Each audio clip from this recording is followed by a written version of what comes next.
Hello বন্ধুরা, এখন আমি কাকি দ্য বেঙ্গল চ্যাপ্টার এই সিরিজের ট্রেলারের রিয়াকশন দেবো। আলটিমেটলি ট্রেলারটা এসে গেছে এবং যেটা লাগলো আমার দেখে একটা জিনিস ভালো লাগলো যে এই সিরিজটা কিন্তু শুধু প্যান ইন্ডিয়া না, এটা কিন্তু প্যান ওয়ার্ল্ডে দেখবে, কারণ এটা নেটফ্লিক্সের সিরিজ।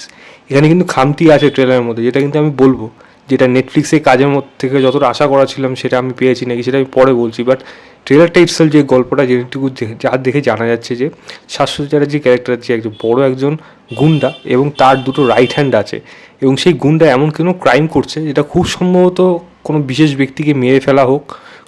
ক্রিমিনাল তো যে কোনো ক্রাইম করতে পারে, হতে পারে সেটা পরমব্রত ক্যারেক্টারটাকে, যেটা আমরা প্রথম থেকে গেস করছিলাম সেই ক্যারেক্টারটা কোন ক্যারেক্টার থেকে ইন্সপিরেশন সেটাও অ্যাটলিস্ট অনেকেরই জানা আছে যারা পলিটিক্যাল ব্যাপারে একটু অ্যাওয়ার আছে। তো সেরকম হয়তো কোনো ঘটনা ঘটছে যে এখানে মেরে ফেলছে এবং তাকে সে হয়তো তারপর থেকে গা ঢাকা দিচ্ছে।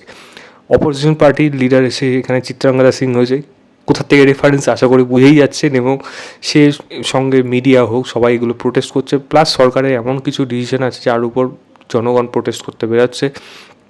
ভূমাতা ক্যারেক্টারটা এখানে যে রয়েছে সে সিএমের খুবই ক্লোজ হতে পারে, সে সিএমের কোনো ডেপুটি সিএম হতে পারে বা হয়তো স্বরাষ্ট্রমন্ত্রী, এরকম কিছু যে কোনো কিছু হতে পারে। সিএমের চরিত্রে এখানে সুভাষবাবু রয়েছে এবং সেখানে তারা গিয়ে এটা প্ল্যান করছে যে এই সমস্যার হাত থেকে বাঁচাতে গেলে জিতের ক্যারেক্টারটাকে আনার দরকার, যে একজন রুটলেস পুলিশ অফিসার এবং মেরে সমস্ত কিছু সোজা করবে। জিত এখানে যখন দিয়ে এন্ট্রি করছে আসার পর থেকে তাকে কী কী করবে, এবং এই যে শাশ্বতবাবু যে গা ঢাকা দিয়ে রয়েছে বা তার আদৌ কী হয়েছে, তার সাথে আর দুজন সাঁকড়ে তারা কীভাবে ক্রিমিনাল অ্যাক্টিভিটিসগুলো চারিদিকে ছড়িয়ে রয়েছে সেগুলোকে দমন করতে পারবে নাকি, এই নিয়ে কিন্তু সম্পূর্ণ গল্প রয়েছে। এর থেকে বেশি জানতে হলে যখন হবে 20 তারিখে এই সিরিজটা আছে নেটফ্লিক্সে, আমি কিন্তু অবশ্যই দেখবো, আপনারাও আশা করি দেখবেন। জিতের ফ্যানরা তো বসে রয়েছে, জিতের ফ্যান না হয়েও আমি বলবো এই সিরিজটার জন্য কিন্তু, জিতের জন্য বিশেষ করে, অবশ্যই প্রসেনজিৎ সঙ্গে বাকি যারা রয়েছে, কিন্তু বিশেষ করে জিতের জন্য কিন্তু আমি কিন্তু এই সিরিজটা দেখার জন্য উদ্গ্রীব হয়ে থাকবো। নীরজ পান্ডের কাজ ডেফিনেটলি এখানে অনেক জিনিস ভালো রয়েছে। তো ক্রাইম অ্যাক্টিভিটি জিনিসগুলো কিন্তু বেশ ভালো। তবে যেই জিনিসটা আমার এই কাজটার মধ্যে খারাপ লেগেছে সেটা হলো যেরকম বাজেট অনুযায়ী নেটফ্লিক্সের কাজ হয়ে থাকে সেরকম বাজেটে কিন্তু আমার এটা মনে হয়নি। বেঙ্গলের সাপেক্ষে কিন্তু ডেফিনেটলি এটা একটা ভালো প্রিমিয়াম বাজারের কাজ, কিন্তু নেটফ্লিক্সের সাপেক্ষে কিন্তু এটা একটা প্রিমিয়াম বাজারের কাজ আমার মনে হয়নি। আরও অনেক বেশি কিন্তু ভিজুয়াল কোয়ালিটি কিন্তু আরও বেশি ইমপ্রুভ করতে পারতো।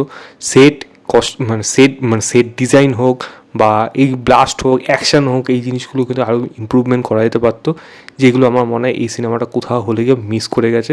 আমার মনে হয় সেটা করতে পারলে আরও বেশি ভালো হতো। দেখা যাক, হয়তো কাজের মধ্যে থাকতে পারে, ট্রেলারের মধ্যে হয়তো শত কিছু সেরকম বোঝা গেল না, কাজের মধ্যে দেখা যাক। আশা রাখছি নীরজ পান্ডেরও একটা ভরসা থাকবে। তো ভালো আমি জানি হবে, এবার কতটা ভালো হয়, খুব ভালো হয়, এক্সট্রা অর্ডিনারি হয় নাকি শুধু জাস্ট ভালো হয়, সেটাই এখন দেখার মতো বিষয়। দেখা যাক কাজটা কীরকম হয়। আমি ট্রেলারের লিঙ্কটা দিয়ে রাখবো ডিসক্রিপশনে, আপনারা অবশ্যই গিয়ে চেক করবেন, চেক করে জানাবেন আপনাদের কেমন লেগেছে। তো এই ছিল আমার overall trailer reaction Khaki the Bengal চ্যাপ্টারে। ভিডিওটা ভালো লাগলে লাইক শেয়ার, চ্যানেলটাকে অবশ্যই সাবস্ক্রাইব করে দেবেন। বাই।